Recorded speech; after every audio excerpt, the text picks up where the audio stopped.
So where did dispensationalism come from? Let me tell you the story.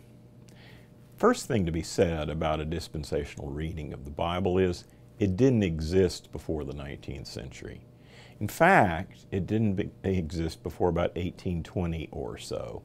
And it really began in a little revival in Glasgow in Scotland. And there was a teenage girl named MacDonald, a good Scottish name, who claimed to have a vision of a pre-tribulation rapture of the church out of this world into heaven. Now, this event might have come and gone and not left much of a mark on the church itself, except that there was a certain reverend named Darby there who heard this, became convinced that this theology was correct, began preaching this, and Reverend Darby was one of the founders of the Plymouth Brethren denomination in the 19th century. Now again, this might have been a flash in the pan, a very small Christian sect with a peculiar belief that nobody in the first 1800 years of church history had believed in, except that Mr. Darby took his gospel of the rapture to the United States. And he came in contact with the Billy Graham of his day. His name was Dwight L. Moody, the founder of the Moody Bible Institute and Moody Press and all of that. Moody became the sort of worldwide disseminator of this theology of dispensationalism and a pre-tribulation rapture on both sides of the Atlantic and for a very long time. And then we were off and running.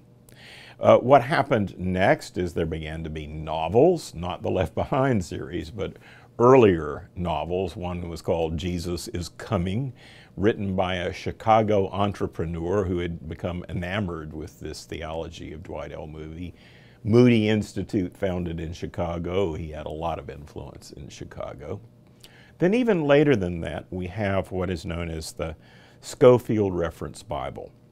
C.I. Scofield is the person who came up with this idea of not merely having a study Bible with chain references in the margin, but actually putting headings in the biblical text, like Jesus predicts the rapture, and then having study notes at the bottom of the page so that the ordinary person who buys a Bible would go, well, look, it's right there in my Bible. The heading in the middle of Matthew 24 says Jesus predicts the rapture. It must be true, right?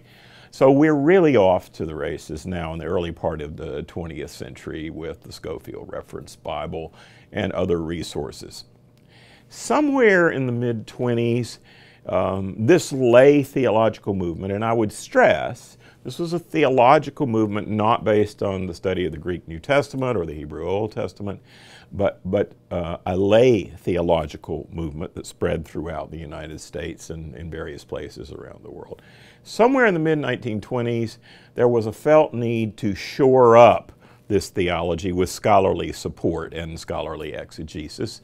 And so you had the Dallas Theological Institute, founded in the 1920s by a Presbyterian minister.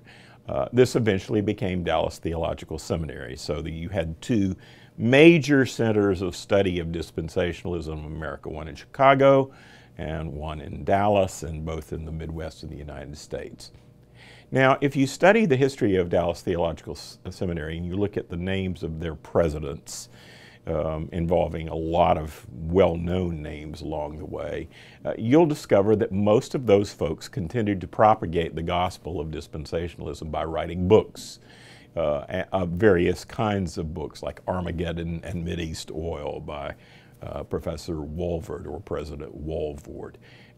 And then, of course, the famous Timothy LaHaye and Jerry Jenkins series, the Left Behind series, which led to this most recent movie about a rapture and the Left Behind phenomena. What you need to understand about this is that for 1,800 years of church history, nobody believed this theology or thought it was an accurate way of interpreting the Bible. Today, when we look at it, we can realize it's a relatively modern phenomenon. And as a modern phenomenon, it's unique to the Western church. It's unique to certain forms of Protestantism. In other words, it's not a Catholic theology, it's not an Orthodox theology. And actually, only a minority of Protestants have embraced this theology.